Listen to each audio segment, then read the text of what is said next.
um, welcome to today's episode of Owning Your Menopause. I am very, very excited for my next guest because she is a very, very, very great friend. She is a speaker, she is an author, she is a podcast host herself, a content creator with a passion for inspiring others to rise above life's toughest challenges. As a long-term cancer survivor, she illuminates what's possible, even in the face of adversity, offering hope and guidance to those navigating their own difficult journeys, whatever form they may take.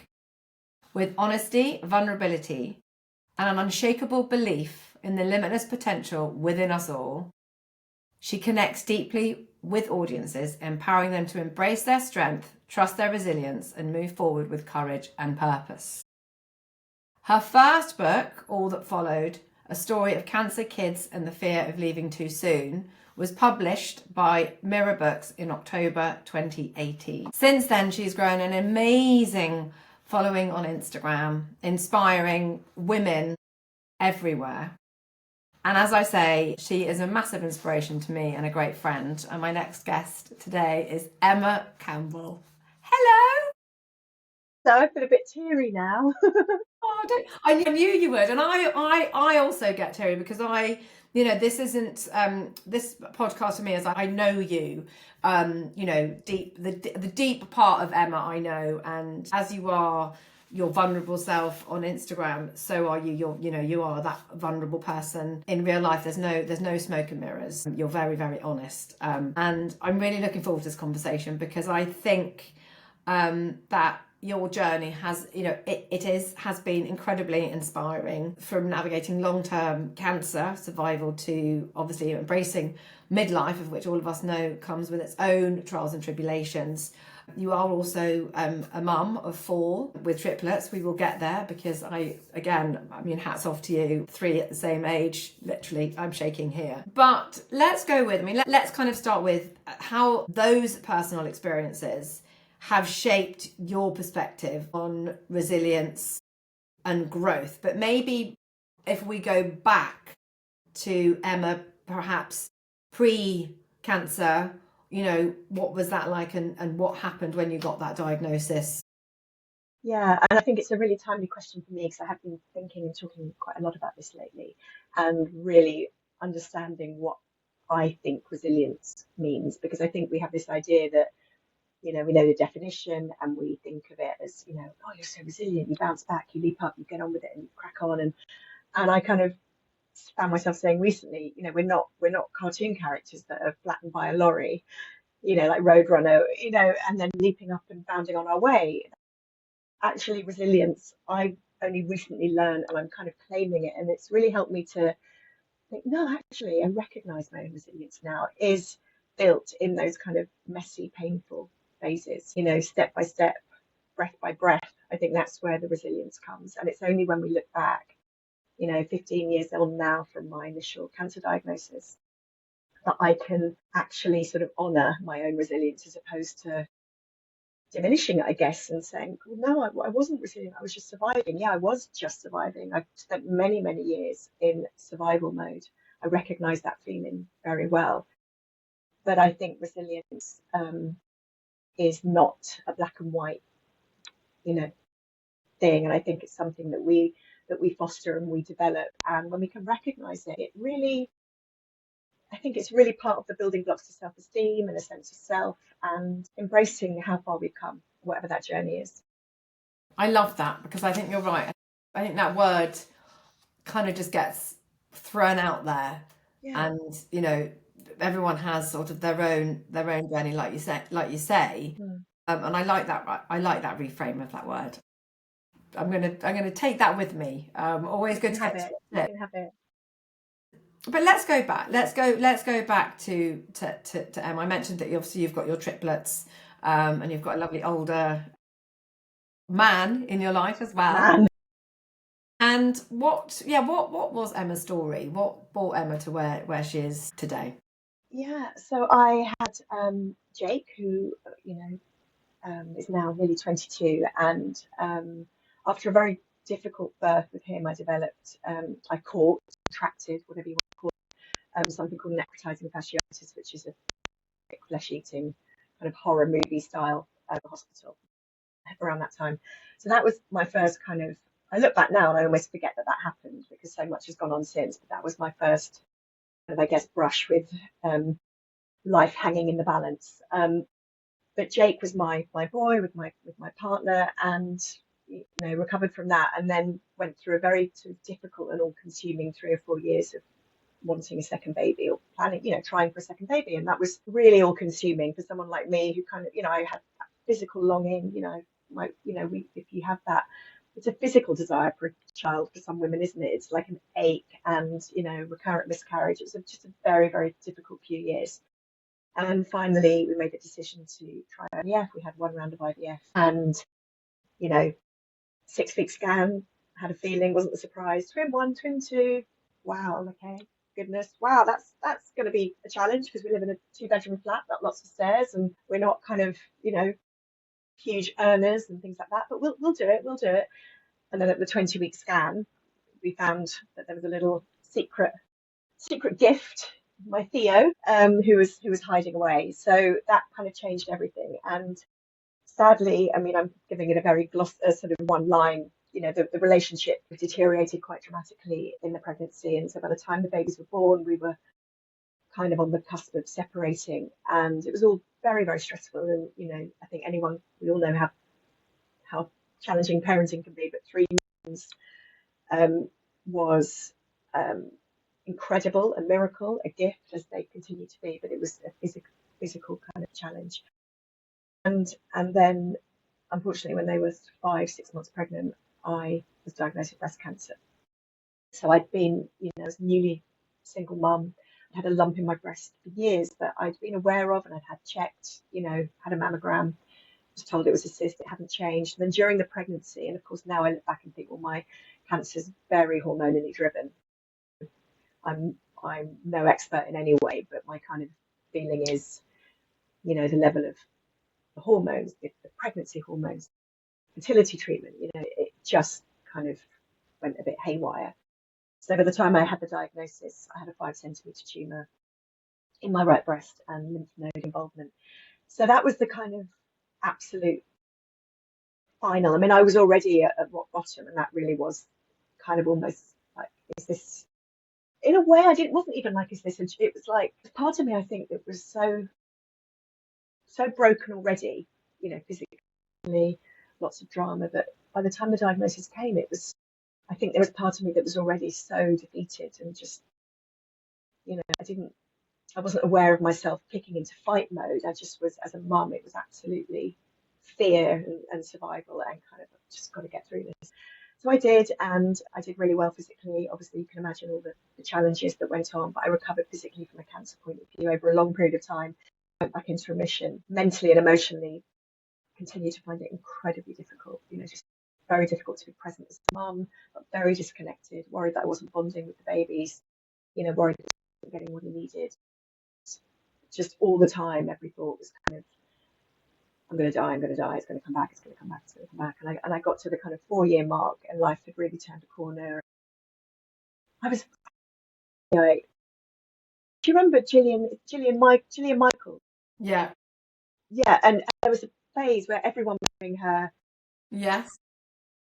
I became in this phase, and I was absolutely, you're now off the Instagram with your amazing app, but this was before apps, and I had my 15-minute. But it was incredible, and I really felt. I remember standing in my living room with a green smoothie, and I'd done my workout and feeling great. But I was aware of this redness that had appeared on my chest. I'm very good at putting my fingers in my ears, metaphorically speaking, and not dealing with things because the fear is so great. Anyway, the weeks passed, and long story short, I was told that the cancer had come back just before the end of 2014, and that put me in the secondary category because even though it was a localized recurrence, the skin is an organ, so essentially that's what that meant. And so from that moment, I became a patient for life.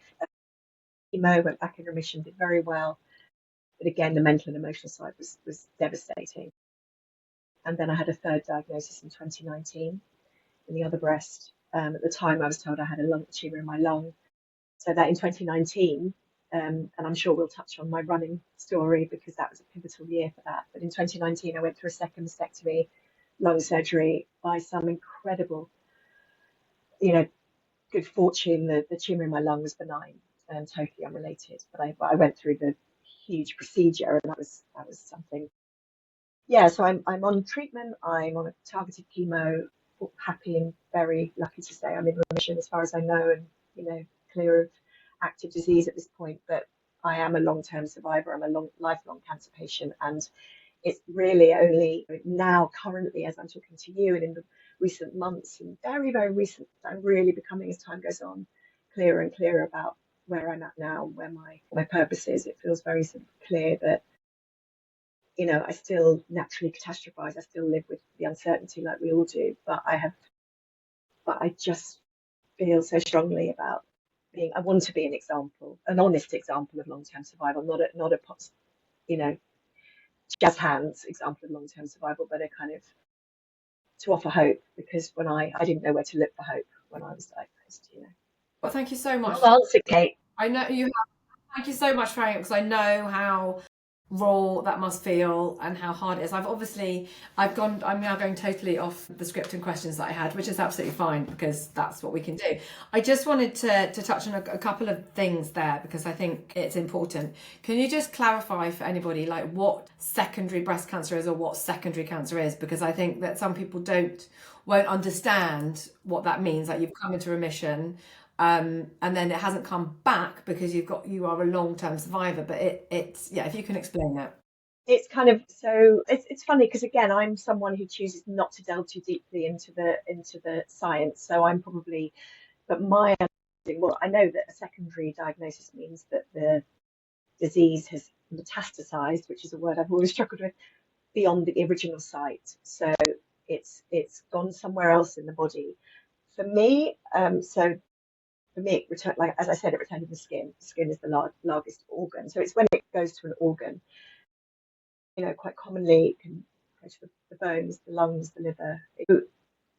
It's moved beyond the original site, and some people might say, "Oh, it's come back," or it could be that it kind of possibly never quite all went away and was sleeping, somewhere. Do you know what I mean? So it's almost like the cancer can sort of wake up again.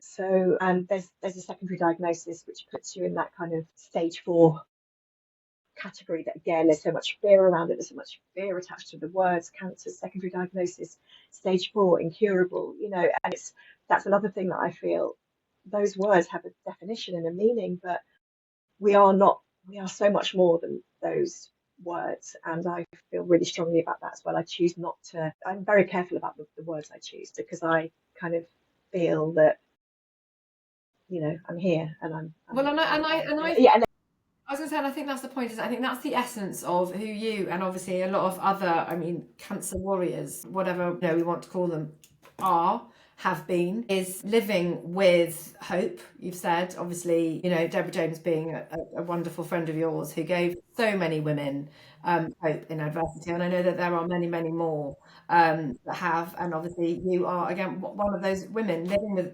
long-term, you are a long-term survivor. Let's pull it back to kind of where I want to go with, I guess, women's health and all of this, because I think what you said so many little things there that I think are really important for women of this demographic when we talk about cancer, when we talk about menopause, because obviously, that this podcast is about menopause. Obviously, we know there isn't enough information out there for women who are undergoing treatment, who have had treatment when it comes to menopause. The care isn't there alongside. So there's kind of two things here, because I do want to come back to one of the things you said. But what was your journey with menopause, with your treatment? oh my goodness, yeah. Wow, I'm so pleased that people going through it now, that there's so much more information, and the conversations are there, because I was in my late 30s when I was initially diagnosed, and my chemotherapy stopped my periods, and my oncologist said, I was kind of 39-ish when chemo was finished. It's like, right, your periods will probably come back, they might not, who knows. And they did, after I can't remember how long, and then life went on. And then when I got the recurrence, secondary diagnosis, period stopped. And again, I thought, well, I'm now early 40s, whatever. And they came back.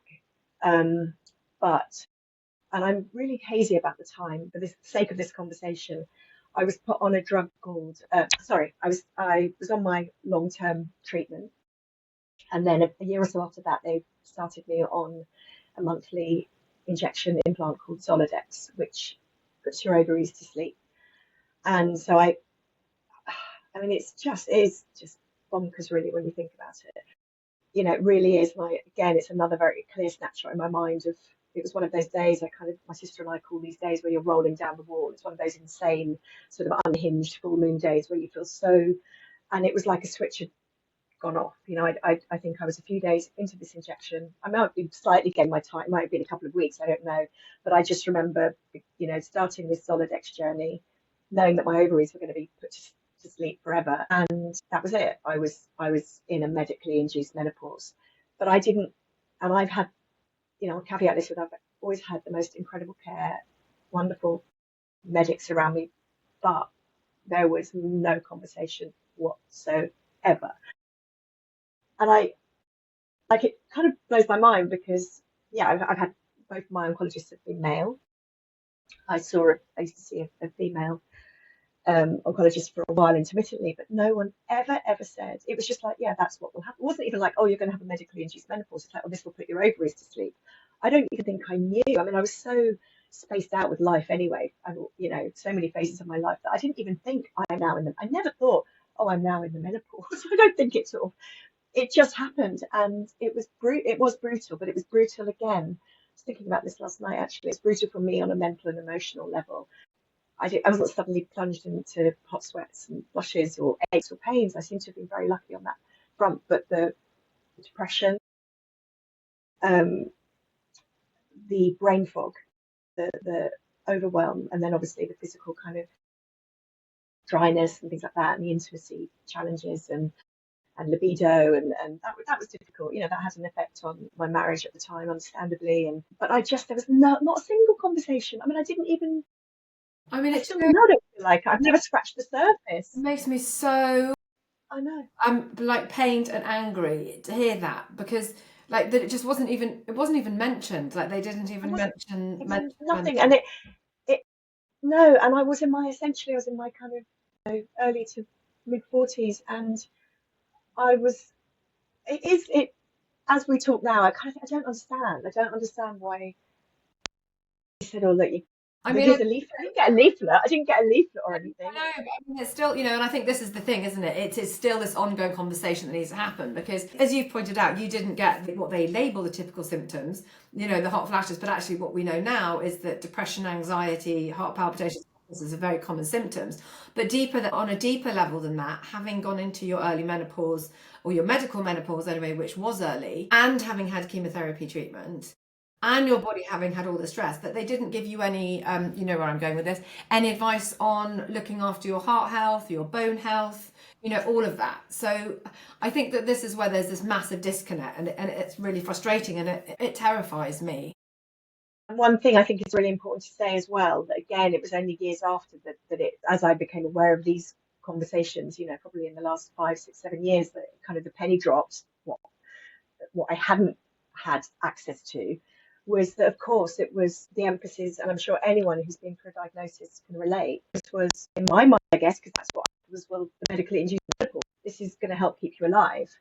So that was the kind of, we're just doing what we need to do to make sure that you stay well, or stay well for as long as you can. As wonderful as that is, and how lucky I've been, that was it. They were the only conversations I ever had. So, you know, it is mind blowing, really. Thank goodness you're doing what you're doing. Well, you know, and I have amazingly honest guests like you who can come on and share, because without that power and that sharing and that connection, other women might not want to come forward, might not want to do that. And actually, I'm going to bring us on to that, and then I'm going to come on to your own fitness journey, and your amazing running challenges that you continue to do. Never laugh. But kind of, I think on that premise, like we talked about not being afraid. We've talked about the fear side of it. You're saying, that a lot of women, they take these drugs. One of my messages that I'm really trying to hone in and drum in on people, and I think it kind of underpins everything that I really want to do and to get that message out, and I know that this will totally sit with you as well, is that as women, because we are massively underserved, there is a massive gender health gap. I'm not going to go down that route and make this a political podcast, but is about being an advocate for our own health and working out what is our normal and listening to our bodies and not being afraid and pushing for those appointments that we are entitled to and that we deserve. So, we know that we should be getting mammograms from the age of 50. We are entitled to bowel screening. We have cervical smears, yet so many of us fall under the radar. We're not given those appointments, and then we don't know that we're entitled to them and we don't chase them. Like, knowing what you know now and knowing the community that you are in, because you are very much in there with, as I've said, an extraordinary amount of incredible women sharing their stories. What when I say to you, we need to be an advocate for our own health, how do we do that and what does that look like? What does that kind of bring up for you?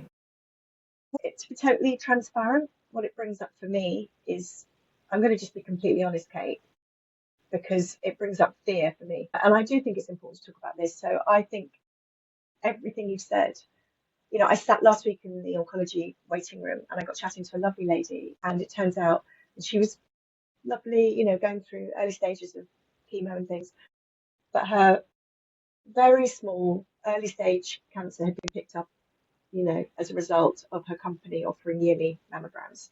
So she was talking in a very kind of, I'm so lucky, as many women do, that almost self, oh, I can't complain, I'm so lucky it was caught really early, and how incredible. And we know that that needs to be the norm. We know that everywhere. I have always been really open about my own struggles, fear-based struggles on getting checked and doing the right thing. So I just want to kind of be really honest about that, because I think there are so many important, vital, incredible women who are shouting from the rooftops. And of course, I'm absolutely there in spirit. I struggle to articulate that myself because I have a lot of my ongoing biggest challenges is fear.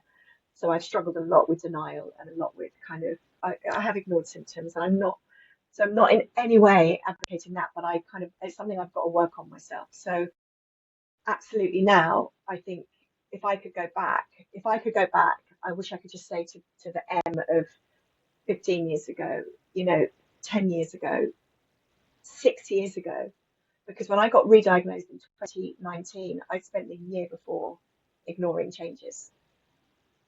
And I remember sitting, and I got diagnosed in the January. I'd spent pretty much a lot of 2018 feeling changes in my breast, not saying anything, even because I had the idea in my head that, well, they'd magically know at the hospital if I was, they're not going to know if I don't point it out, And so I suppose I'm sharing that. I know I haven't quite answered your question, but I just think it's really important to say I could preach that all day long, but I've got to practice it. But I think that's a brilliant message, and I think it's kind of like almost like the best answer you could have given me to my question, which is, if something isn't feeling normal or something changes, that's the time to kind of book that appointment, and only last week, in fact, this time last week, I was doing my colonoscopy prep because I have since, or this last year, been diagnosed with serrated polyposis syndrome, which puts me at a greater risk of colorectal cancer.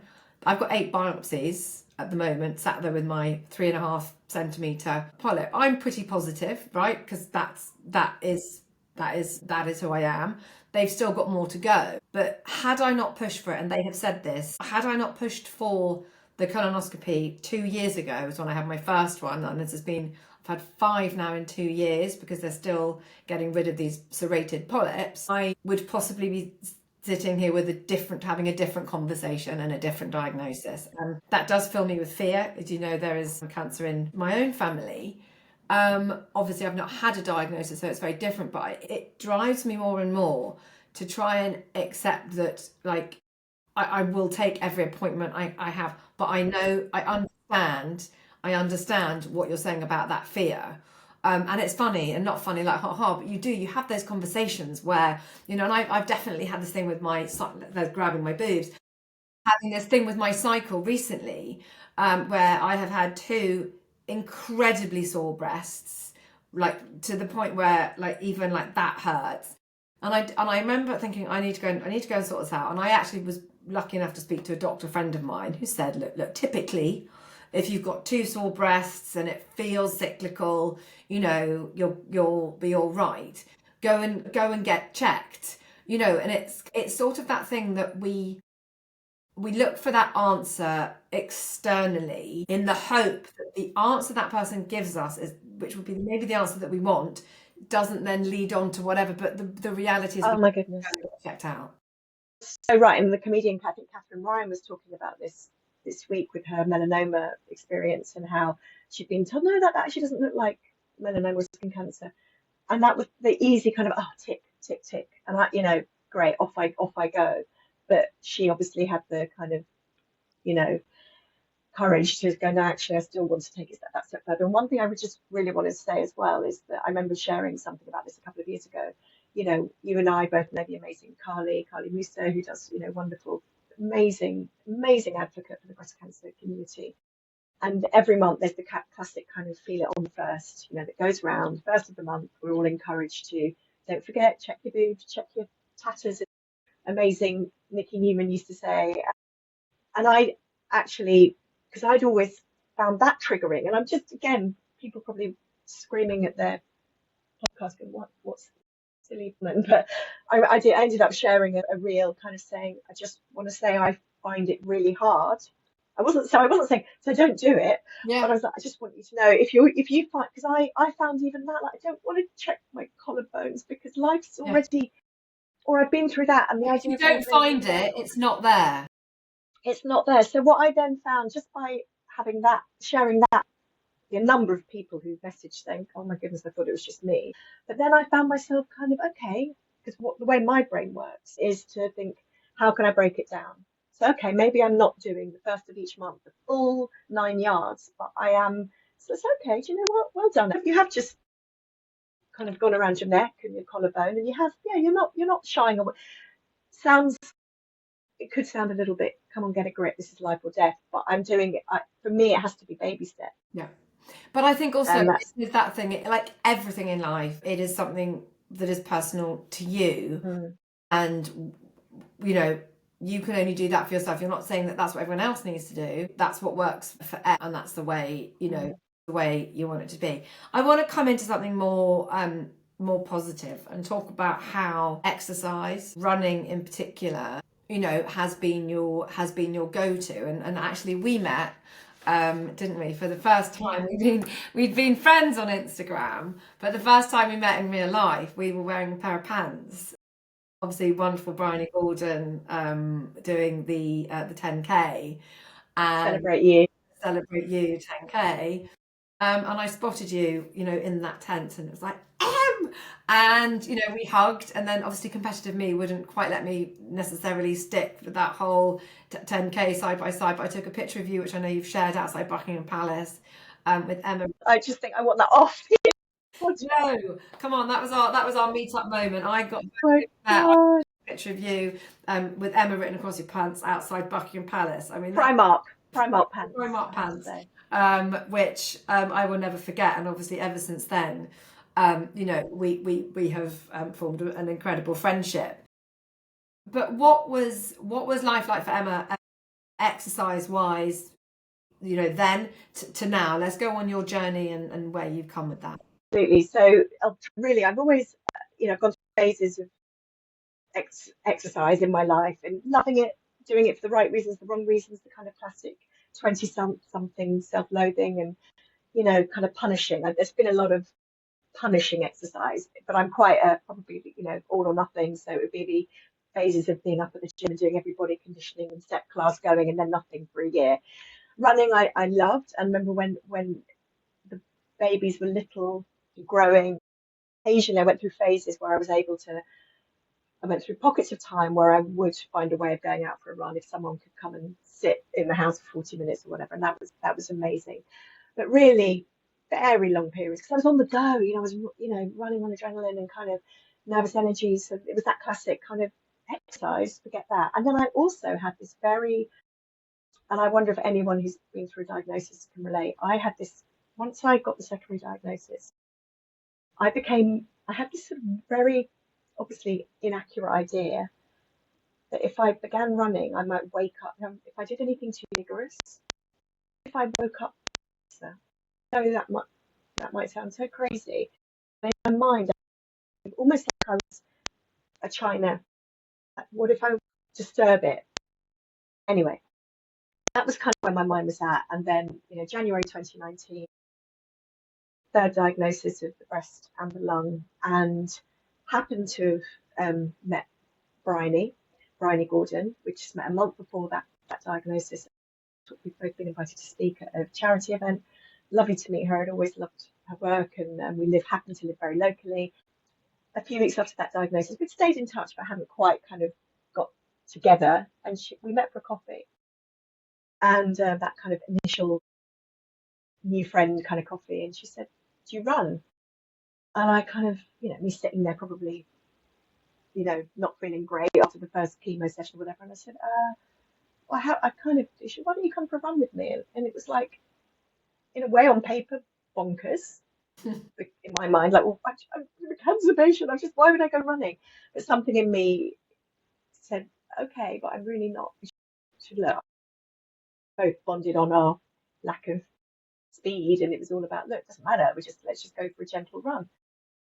And it was like a kind of one of, a moment of, I fell in love with running in that year, and it became a very 2019 to me was a life defining year of that third diagnosis, of me running alongside that in the most incredible way, and coming to appreciate and honor my body in a way I never had before, to kind of support it more, to diminish it was, and it all tied in with this kind of slow but sure mindset shift, and I guess me gathering some kind of coping tools on the anxiety that had dominated me for so long. So I think running was the kind of big missing piece. And that year was extraordinary, and not in any, again, don't need to caveat it with this, but it's that obvious thing. It wasn't about me. It was just about getting out there, because when you're not feeling physically great, you don't necessarily want to hear about someone leaping around the park, but it was just in my way. It was running my way, and that was enough. And Bryony was incredible. So we just would go for these regular 3, 4, 5 week, 3, 4 times a week, walk runs, gradually kind of got to the 5K. Oh my God, I've done the 7K. And then we did the 10K with you. That was that year. And I remember the day before I had lung surgery in the June, and I ran, when I say my fastest 10K, it was a great 10K for me. And I remember going into that, knowing that I was going to have a very brutal operation, and it's a tough operation with a long recovery period. But I felt absolutely, I'll never forget the moment, sort of finishing that run, knowing that I was going to start that evening. And I was like, I was strong. I felt strong. And recovery, actually, section, part of my removed, my lung capacity recovered, bounced back really, really well. And yeah, and it was amazing, and it went on to be amazing. And then over recent years, I've kind of struggled, and I find that the times possibly when I've needed it most, I haven't been able to do it. So when I've gone through periods of emotional challenge, as I have done over a few years ago, and to that point of real black hole sort of depression, I really struggled to do what would have helped me most, which should have been go for a run. But I'm very much back in it now. I'm about to run my third marathon, ran the first marathon in 2020 and 21, and this year, next month, running it again. Who are you running it for? Running it for Balbabe Fund and CRUK. Deborah James, Balbabe, and I ran the virtual London Marathon in 2020 as patients at the Marsden. We designed the route ourselves, started on the steps, finished on the steps, raised lots of money for the Marsden, which was incredible. The next year I ran for the Marsden again, never running a marathon again. That really wasn't great. That was hard. That was really, really hard. So absolutely, my marathon days were over. Then went into quite a lean running patch anyway. And it was last year at the annual launch for CRUK's Race for Life, which I always go to invest. Suddenly, you know, I'm standing chatting to Deborah's family and friends, and hear this little Bell Babe fun, Team Bell Babe Marathon 26, and it was like I heard myself. It was like before I knew it, I was like, oh, I'll do it, and it.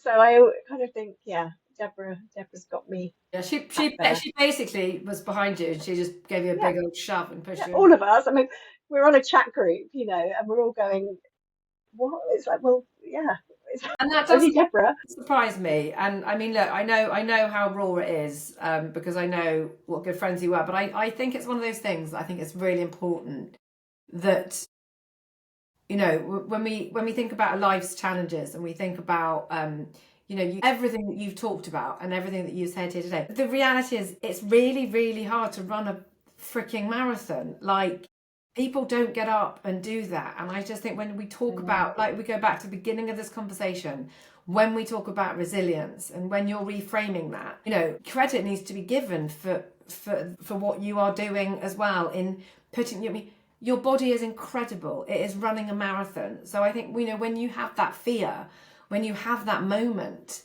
you know, like, it's incredible because it's still enabling you to do the thing that so many people who are not living with secondary breast cancer don't go and do, you know. And I think that is another frustration of mine is, you know, we don't sometimes we take our bodies for granted and we expect it to do the things that it should do and the way it should work just because that's what life says.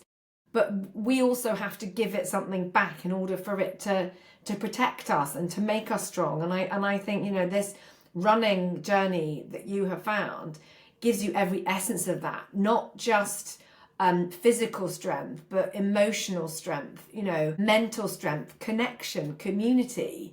You know, All of that. it's so incredibly powerful. The impact for me, and again, I bang on and on about it, has, you know, has been emotional. I mean, I do genuinely, I've had some of my most euphoric moments in the last year or two running on my own, you know, headphones on, particularly not that's quite possible for me location wise. And there's something that comes up, you know, and I'm sure anyone who goes for longish runs can relate, where you find yourself reflecting, then you find yourself plotting and planning, and then you find yourself, I go into this kind of forward thinking phase, and then it seems to, I don't know what it is. It feels quite magical, and not everyone is a run. You know, it's not a runner's high, flying around all the time. But when we access that, it's not. And again, I might walk, I might run, I might get the thing on my app saying that was your 185th fastest 10K. You know, I'm not. I'm like woo. Like, I'm a slow runner, and I always will be, and that's fine. But it just I make in my mind on those best, most magical runs. I can make sense of everything that's happened to me. And that's what I think is maybe giving me some peace at this point in my life, that when we go through, you know, intense trauma, as I think I can fairly, you know, a lot of emotional stuff. And for so long, you kind of, I don't, how do we make sense of what we've experienced? And I think maybe I'm relishing this time of my life because I'm managing to make sense of a lot of it and really see, again, corny cliche alert, you know, the gifts that I have as a result of what I've been through. And it doesn't mean, and again, I will always share this, it doesn't mean I'm not fetal crying, you know, at some point on a regular basis, or kind of really snapping and you know, the kids looking at me like, who are you? As I'm, you know, hair out here and down on my hands and knees, and like, you know, like I was at midnight on Saturday morning mopping up projectile vomit because I now have 3 15-year-olds who have discovered vodka and coke. It's like, what the hell is this? You know, I'm not my best, most limitless version of me, but We've all when I'm been out for a run, I know I'm just like, oh, here we go. But when I'm out for a run, one of those runs, I can't tell you if I could bottle that feeling. It doesn't make me then want to go the next day, I have to say. Like, it doesn't make me then think, oh, I'm like, oh, but it fills me up. I love that. Do you know what? I love that. And I've got a couple more questions. I'm just going to ask you, what's your power song? Oh gosh, I just that's kind of no, because I'm just thinking, when you're running and it's like, what do I play? Where it's like, I can just take on the world. oh my goodness. Well, at the moment, I'm having such fun cultivating my marathon playlist, which realistically is going to have to be between 5 and 5.5 hours long. So I'm about 2.5 hours in. And so again, it's riding the waves. Like I don't have a kind of, you know, roaring Beyonce anthem as I'm necessarily, but for me, I get very emotional. So I do have to say when there's a Queen, These Are the Days of Our Lives, which isn't a boom, boom, boom, but there's something about that song when the beat of that song, and Can I give you I've one? got so many. Can I What's give that, you one? Danny? Can I give you one? Yeah, Have you watched Wicked yet? no, I haven't Oh been. my God. Okay, I'm a non-Wicked person. listen, we are going to get together at some point in the Yeah. next 3 weeks. We're going to watch Wicked together. Okay. Oh, we in our busy schedules. It is Is the that really true, Kate? best, best movie I've ever seen. And Really? Defying Gravity needs to be on your playlist. From And the soundtrack, not yes, from and the you need actual. to listen Okay. to the words of that song. And I'll tell you what, that will be like a rocket up your ass. I All utterly right. promise you, like that is at the moment my power song. I sit here in my office and I just belt it. I can't sing, but I belt it, and it's I'm my gonna add favorite. it now. So you need to put that on. I want you to listen to the words. We need to watch the movie. But I'm gonna ask, and I just want to say for the purposes of the listener, have practically not asked any of the questions that I'd set out to ask my lovely friend, Because we just. because we went where the world wanted to take us. But for every woman listening, what would I'm not going to ask you what would have been the one thing you would have wanted to know about menopause, because you came at it from a very different route to a lot of other women. But I mean, I guess kind of, to that, what would you like to see change in the menopause world for the cancer community? Well, actually, I almost feel like, gosh, I could probably talk about this quite a lot because I don't know the answer to it, but I know okay, let's talk really honestly. I would like, more conversation. Well, I'm sure there are other conversations, but I haven't accessed them properly. But the intimacy side of things, the sexual confidence, the effect on our,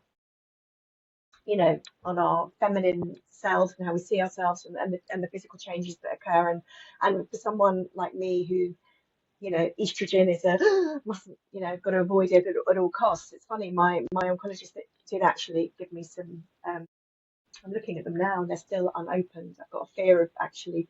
I've got some suppositories. He said it's fine. You can try these for a month. They're localized, topical Vaginal or whatever. estrogen is amazing. But I've got a fear because it's so drilled into me that estrogen is bad.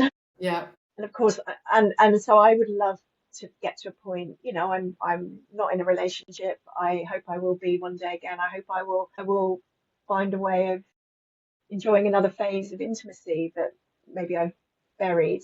Makes me emotional because I think you're a cancer patient is that thing where you're lucky to be alive. There's so many, so I think maybe and even now, okay, again, to be totally honest, there's a lot of these conversations in the community that you're such a huge front runner in that I don't access because again, it's like, yeah, okay, there's that conversation that's really important, but I haven't really got time to address that. And you probably know me well enough to know that I'm kind of like that. And it's like, well, so there's the top level of survival, and am I well? Yes, I am. Phew, tick, currently well this week, this minute. Then there's the other stuff, and then and so the kind of managing menopausal symptoms or managing, you know, the feeling of how does anything work anymore, or where do I begin, or how do I begin to give my depleted body some kind of love, or whether it is being brave. I've been given these suppositories or whatever they are, and I'm too scared to open them. Yeah.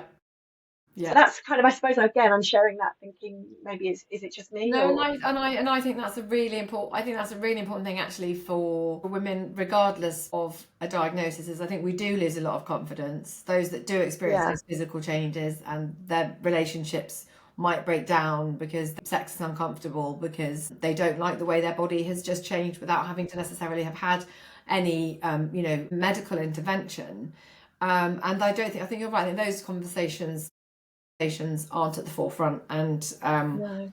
I think, I love that answer. It's one of the things that I've thought, someone, in my situation, I would love to, maybe it's a confidence thing, I would love to kind of have those conversations and almost, come on, can we all talk about it, please?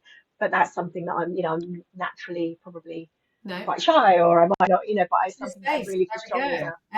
Em's coming at you. She's going to embrace that community. I mean, these conversations don't happen for a reason. It's unlocked something. Thank you. It's been amazing to talk to you. We just needed to get together and watch Wicked and eat popcorn and do that in real life. Maybe we could do that.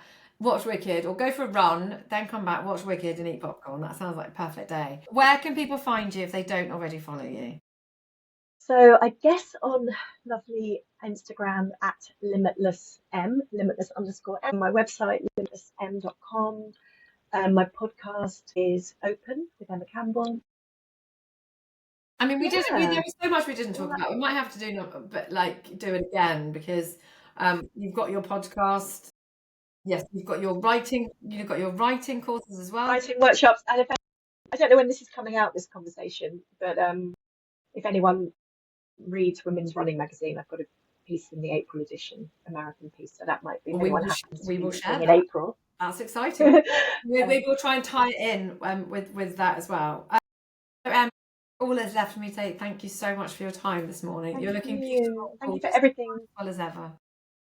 I love you, and thank you for everything you're doing. Really, and you might cut this out or keep it in, but watching you flourish and rise and take up that space is amazing. Wow, and you too.